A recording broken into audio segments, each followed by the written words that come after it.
تو اس لیے شریعت نے کہا کہ جب کسی کو موت آنے لگے تو اس کو کلمے کی تلقین کیا کرو.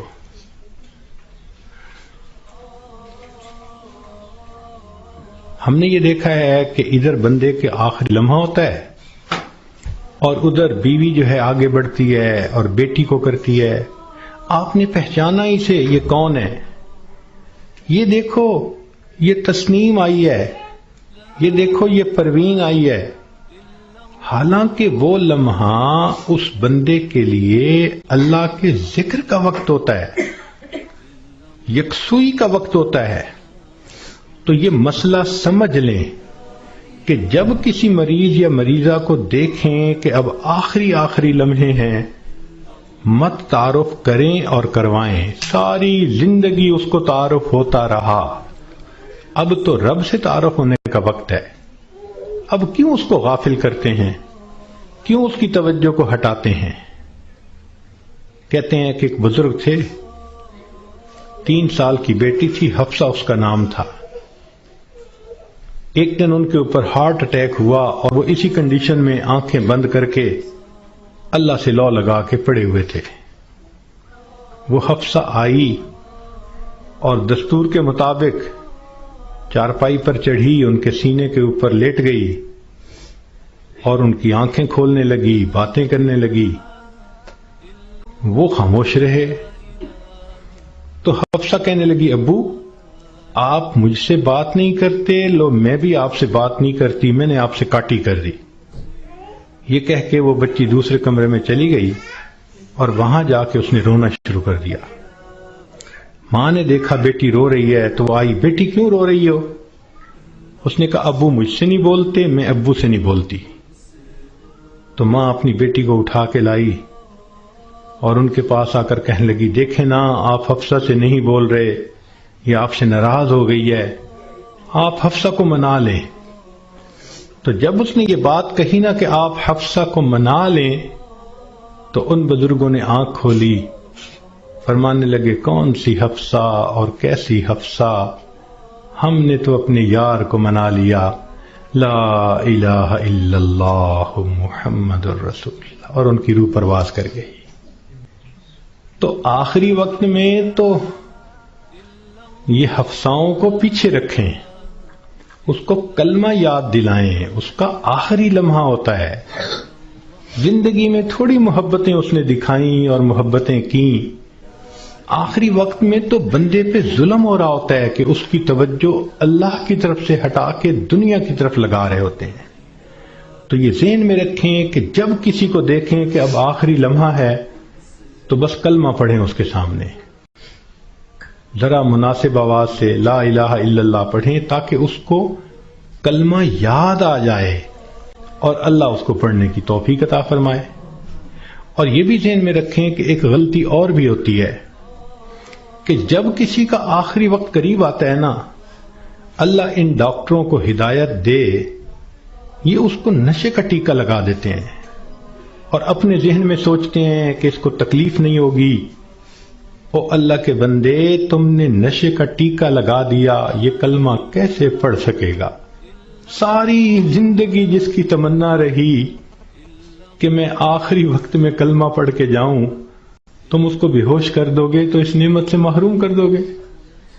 اس لیے جب آپ دیکھیں کہ اب آخری وقت ہے تو ڈاکٹروں کو منع کر دیں. ہاسپٹل میں ہوں، گھر میں ہوں، ڈاکٹر کو سختی سے کہیں کہ ڈاکٹر صاحب اس وقت آپ نے نشے کا ٹیکہ نہیں لگانا، تاکہ ہوش کے ساتھ یہ کلمہ پڑھ کے ایمان کے ساتھ دنیا سے رخصت ہو.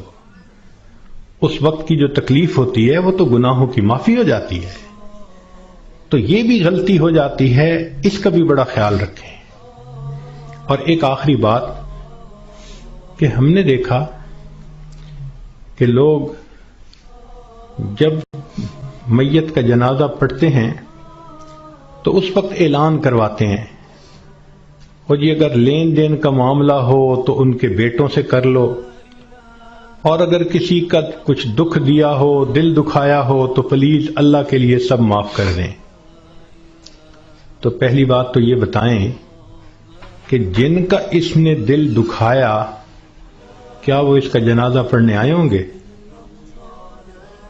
اور دوسری بات کہ اگر اس نے رشتہ دار عورتوں کا دل دکھایا تو عورتیں تو ویسے ہی جنازہ پڑھنے نہیں آتی. تو موت کے بعد اعلان کروانے کا اتنا فائدہ نہیں. لطف اور مزہ تو یہ ہے کہ زندگی میں یہ معافی مانگے.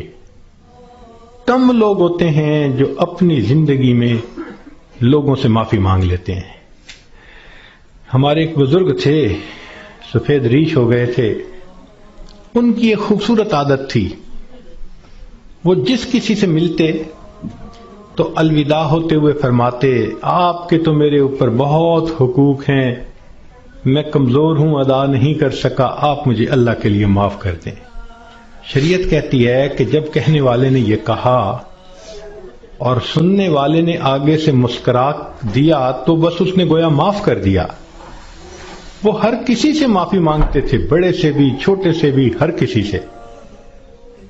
تو مرد بھی اس عادت کو اپنائیں، عورتیں بھی اس عادت کو اپنائیں. بیوی خاوند سے معافی مانگ لے، خاوند بیوی سے معافی مانگ لے، بچے آپس میں ایک دوسرے سے معافی مانگ لیں. یہ معافی مانگنے کی عادت اچھی عادت ہے، اس میں کوئی شان گھٹ نہیں رہی ہوتی کہ بندہ کہہ دے جی مجھ سے تو بہت کوتاہیاں ہوئیں اور اگر آپ ہرٹ ہوئے پلیز آپ مجھے معاف کر دیں. بلکہ بعض تو بچیوں کو یہ ایسی عادت پڑ جاتی ہے کہ وہ جس کسی سے بات کرتی ہیں، بیٹھتی ہیں، ہر ایک سے معافی مانگ لیتی ہیں. تو یہ بھی ایک بہت اچھی عادت ہے کہ دنیا کے معاملات کو انسان دنیا میں ہی سمیٹ جائے. کون ہے جو آخرت میں جواب دینے کے قابل ہو سکے؟